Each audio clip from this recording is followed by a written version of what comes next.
Hai, selamat kembali bersiaran bersama saya di channel ini. Okey, kepada yang mengenali belakang ni, background ni, yes betul saya dah kembali ke Sarawak di Kuching. Jadi di video kali ini sebab saya dah lama tak buat video, so saya nak video ni informatif. Terutama sekali kepada mereka, kepada anda-anda yang nak pulang ke Sarawak. Sebab di video kali ini saya akan bercerita sedikit apakah, siapakah dan bagaimanakah untuk anda yang ingin kembali, ingin pulang ke Sarawak, bagaimana korang boleh masuk Sarawak, which is enter Sarawak lah. Jadi, saya dah sediakan list yang ingin saya bahaskan, antaranya ialah siapa yang boleh masuk Sarawak di ketika ini, apakah requirement yang diperlukan, dan macam mana dengan kos pembiayaan semua, dari swab test, apa semualah yang memerlukan belanja, macam mana dengan kuarantin dan swab test, RT-PCR, dan juga dokumen-dokumen yang diperlukan untuk masuk Sarawak. Dan juga yang ini bonus, kepada sesiapa yang layak, macam mana korang boleh apply selama korang kuarantin tu, korang boleh apply MySalam. Jadi itu antara topik-topik yang saya akan bincangkan di video ini. Dan bahan rujukan saya adalah dari portal rasmi SDMC. Saya akan sertakan semua link dekat bawah, dekat description box, and juga dari kenyataan media JPBN bilangan 176/2021. Okey, jadi pertama sekali, siapa yang boleh masuk Sarawak? Yang pertama, atas urusan essential services.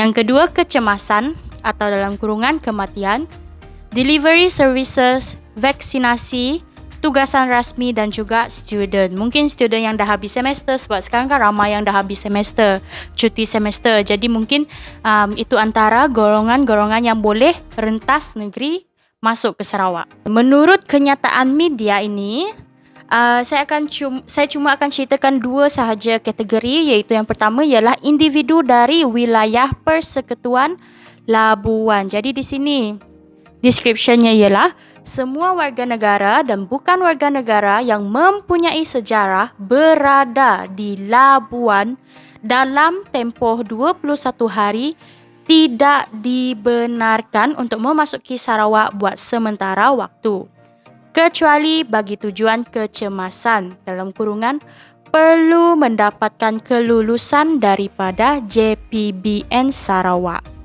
Okey, yang kedua, arahan ini berkuat kuasa serta-merta. Okey, yang kategori kedua yang saya nak bahaskan ialah individu yang pulang dari negeri-negeri lain, iaitu dari Semenanjung, Malaysia, wajib mengemukakan keputusan ujian RT-PCR yang negatif.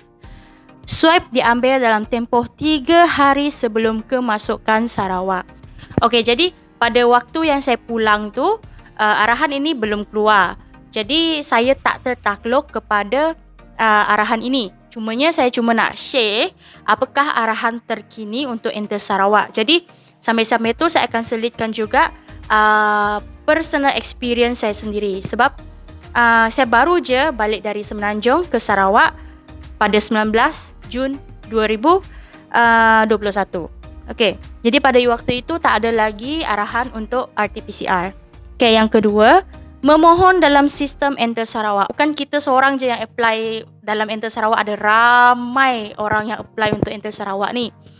Jadi kalau boleh apply lah awal-awal, supaya diorang pun ada masa untuk menilai kita punya permohonan. Tetapi sekiranya korang masih tidak mendapat keputusan untuk permohonan korang tu, korang boleh call SDMC. Saya akan sertakan juga nombor SDMC dekat bawah, ataupun korang boleh refer dalam portal SDMC sendiri untuk bertanya tentang status permohonan korang. Di sini yang ketiga, menjalani kuarantin wajib selama 14 hari di stesen kuarantin yang ditetapkan. Okey, ini memang 14 hari dekat hotel, tetapi nanti dekat belakang akan ada lagi satu arahan yang terbaru. Yang keempat, menjalani ujian RT-PCR pada hari ke-10 kuarantin. Okey, jadi selama 14 hari korang kuarantin di hotel atau di tempat stesen kuarantin yang korang tempati, hari ke-10 korang akan dipanggil untuk RT-PCR ataupun swab test. Okey, seterusnya yang kelima, yang ini penting, menjalani pemantauan kendiri sekurang-kurangnya 7 hari selepas dilepaskan dari kuarantin dan mendapatkan saringan swab COVID-19 di fasiliti kesihatan terdekat dengan serta-merta sekiranya mempunyai gejala seperti demam, batuk, sakit tekak, kehilangan deria rasa atau bau, kesukaran bernafas serta sakit kepala, kelesuan, sakit sendi atau kehilangan selera makan tanpa punca lain yang dikenal pasti ataupun lebih senang kita cakap simptom COVID-19. Jadi arahan ini berkuat kuasa mulai 28 Jun 2021. Okey, setakat yang saya terima tak ada lagi arahan terbaru. Jadi untuk pendekkan cerita, maksudnya korang akan kuarantin di hotel ataupun di stesen yang korang akan ditempatkan selama 14 hari wajib dan juga tambah 7 hari kuarantin kendiri di rumah. Okey? So total 21 hari lah, 3 minggu. Okey, sekarang kita bercerita tentang requirement pula. Menurut SDMC, dia ada beberapa kategori iaitu dari Semenanjung Malaysia, dari Sabah, Labuan dan satu lagi ialah dari Sabah, Labuan dan Brunei melalui jalan darat, land entering under daily trip atau delivery services. Tetapi di sini saya nak bincangkan tentang kemasukan ke Sarawak dari Semenanjung Malaysia, Sabah dan Labuan melalui jalan udara ataupun melalui flight lah, senang cerita. Okey, di bawah kategori ini kita ada subkategori iaitu Sarawakian dan pasangan atau keluarga. Jadi di sini anak Sarawak yang mempunyai kad identiti yang ada K dekat bawah IC itu dibenarkan untuk masuk Sarawak dengan memohon dalam Enter Sarawak dan mengisi di dalam EHDF ataupun E-Health Declaration Form. Lepas tu, pasangan yang berkahwin ataupun individu yang berkahwin dengan orang Sarawak dan anak-anaknya dibenarkan juga untuk masuk ke Sarawak. Dan di sini, semua traveller dari Labuan tidak dibenarkan untuk masuk ke Sarawak bermula dari 25 Jun 2021 sehingga notis yang terbaru. Lepas tu dia ada catatan dekat sini, non-essential travelling atau personal reason atau leisure is not permitted, tidak dibenarkan. Sekiranya bukan perkhidmatan essential atau alasan yang tersendiri, personal reason atau untuk pergi melancong tidak dibenarkan. Jadi, apakah dokumen-dokumen yang diperlukan untuk korang masuk ke Sarawak? Okey, yang ini yang korang kena, apa orang kata, apply dekat Sarawak, dekat Enter Sarawak lah, dekat website Enter Sarawak. Yang pertama, salinan identity card, salinan kad pengenalan. Yang kedua, flight ticket. Yang ini perlu, wajib, perlu ada. Korang kena beli flight ticket sendiri dulu dan baru apply dalam sistem. Sebab dalam sistem nanti, dia akan minta flight number dan juga tarikh perjalanan. Birth certificate if required, jika diperlukan. Sijil kahwin jika diperlukan. Yang ini paling penting, permit polis. So, korang kena apply juga permit polis untuk disertakan sekali dalam Enter Sarawak. Dan juga satu lagi, negative RT-PCR test result. Itu adalah dia punya tarikh tu kenalah 3 hari, 72 jam. Okey, jadi nanti saya akan cerita lagi macam mana kira 72 jam tu, sebab sebenarnya dalam SDMC punya portal ni sudah ada macam mana korang kira 72 jam tu, tapi saya akan sertakan juga dalam video ini. Okey, yang itu untuk Sarawak Kian. Bagaimana pula dengan yang bukan Sarawak Kian? Kepada yang non Sarawak Kian sama juga, korang kena apply dalam sistem Enter Sarawak. Tetapi yang ini lebih banyak requirement-nya. Seperti contoh, jika anda bertujuan untuk masuk Sarawak atas urusan kerja, korang kena mempunyai surat dari majikan korang. Dan juga perlu menyatakan apakah sebab korang nak masuk Sarawak.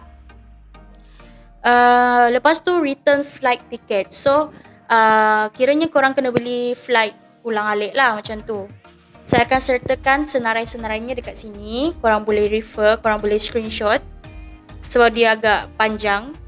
Tetapi ada satu syarat yang dinyatakan dalam SDMC ini, bahawa jika korang transit dekat Labuan, korang tidak dibenarkan untuk masuk ke Sarawak kecuali korang sudah menjalani kuarantin di Semenanjung Malaysia, Sabah atau Labuan selama 21 hari.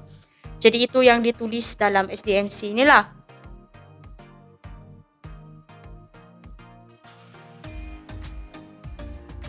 Dekat sini juga ada official ataupun business ataupun essential service punya polisi.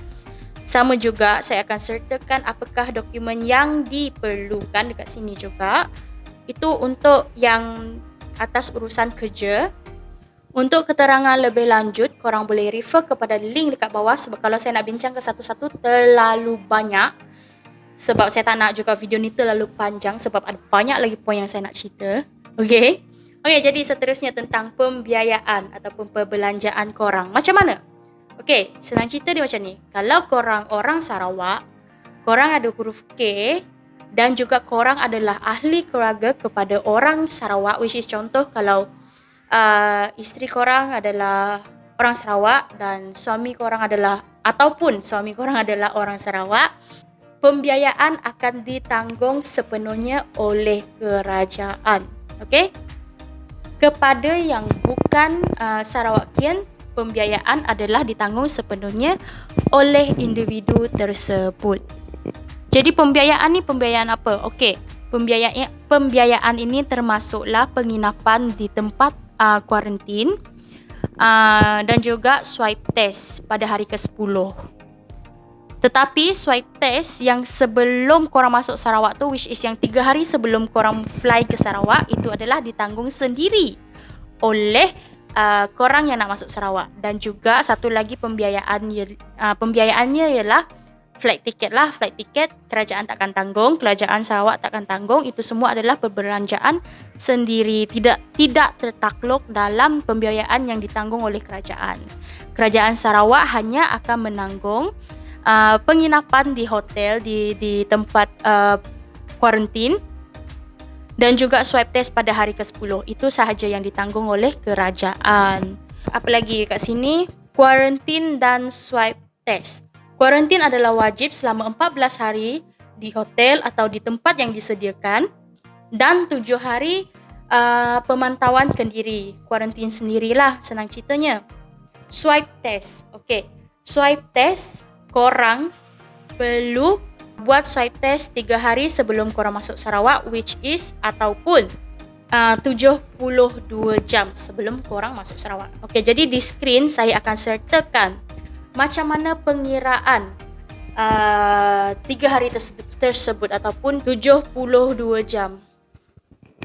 Okey, jadi di sini kita boleh nampak di hari pertama korang perlu mengambil sampel RT-PCR COVID-19 di klinik-klinik ataupun tempat-tempat yang ada menyediakan RT-PCR ni lah. Dan hari kedua, korang kena tunggu result swipe tu dan juga korang kena submit ataupun hantar Enter Sarawak punya permohonan selepas result korang negatif, selepas result korang disahkan negatif, dan barulah pada hari ketiga korang perlu enter Sarawak.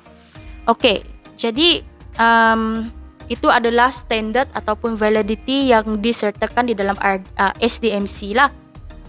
Jadi nasihat saya, sekiranya korang dah dapat result pada hari yang kedua tu, korang apply, korang kena terus apply enter Sarawak, dan sekiranya korang risau atau korang was-was, korang boleh terus call SDMC, okay, untuk tahu korang punya result. Sebab hari ketiga tu korang dah nak masuk Sarawak kan. Jadi kalau korang tak dapat approve daripada SDMC, korang tak boleh masuk Sarawak. Dan sia-sialah korang beli flight ticket tu kan. Seterusnya point untuk dokumen. Dokumen apa yang korang perlukan untuk masuk Sarawak ni? Sebenarnya tadi saya dah ceritakan dalam requirement, dalam point requirement tadi saya dah ceritakan apakah dokumen-dokumen yang diperlukan, tetapi sekali lagi saya nak menegaskan bahawa pentingnya untuk korang mohon dalam sistem enter Sarawak dan mendapat kelulusan dari SDMC. Okey, dia akan ada 2 email. Satu email menyatakan bahawa korang dah submit, korang dah hantar permohonan enter Sarawak tu. Itu cuma email yang korang dah hantar. Itu bukan menunjukkan korang dah boleh masuk Sarawak. Korang akan terima satu lagi email menyatakan bahawa permohonan korang tu dah diluluskan ataupun approve. Okey, saya akan sertakan yang diorang dah receive permohonan korang, dan juga yang approve punya email yang untuk enter Sarawak.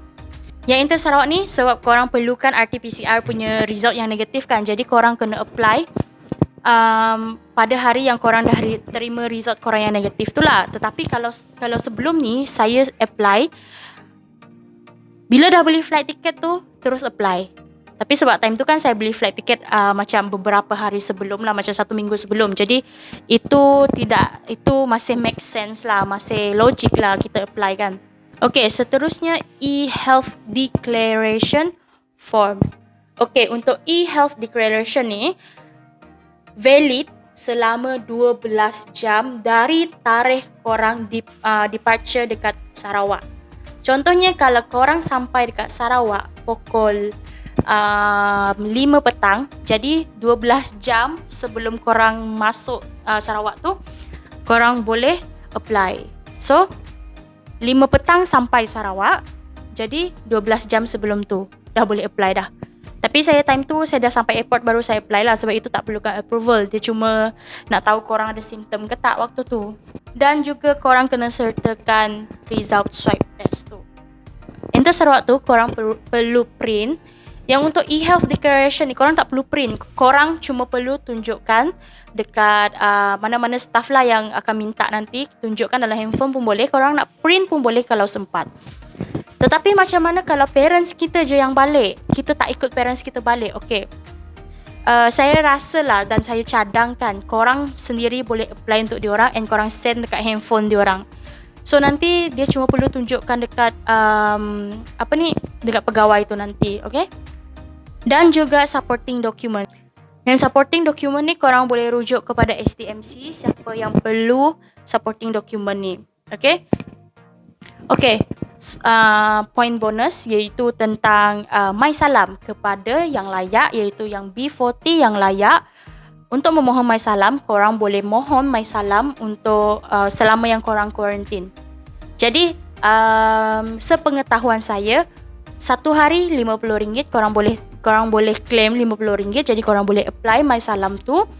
Dan apa yang diperlukan untuk apply hanyalah release order dan juga salinan kad pengenalan. So korang boleh apply untuk MySalam, korang boleh dapat RM50 1 hari. Kepada yang layak, iaitu yang B40 yang layak. Okey, jadi itu je video untuk kali ni. Panjang lebar saya explain, semoga berguna. Dan selepas ni saya akan buat video tentang hari penerbangan. Apa yang korang perlu expect, apa yang akan terjadi pada hari penerbangan tu. Nantikan video seterusnya. Dan juga selain daripada tu, saya akan cerita tentang hari-hari kuarantin sepanjang 14 hari tu. See you in the next video. Goodbye. Thank you for watching.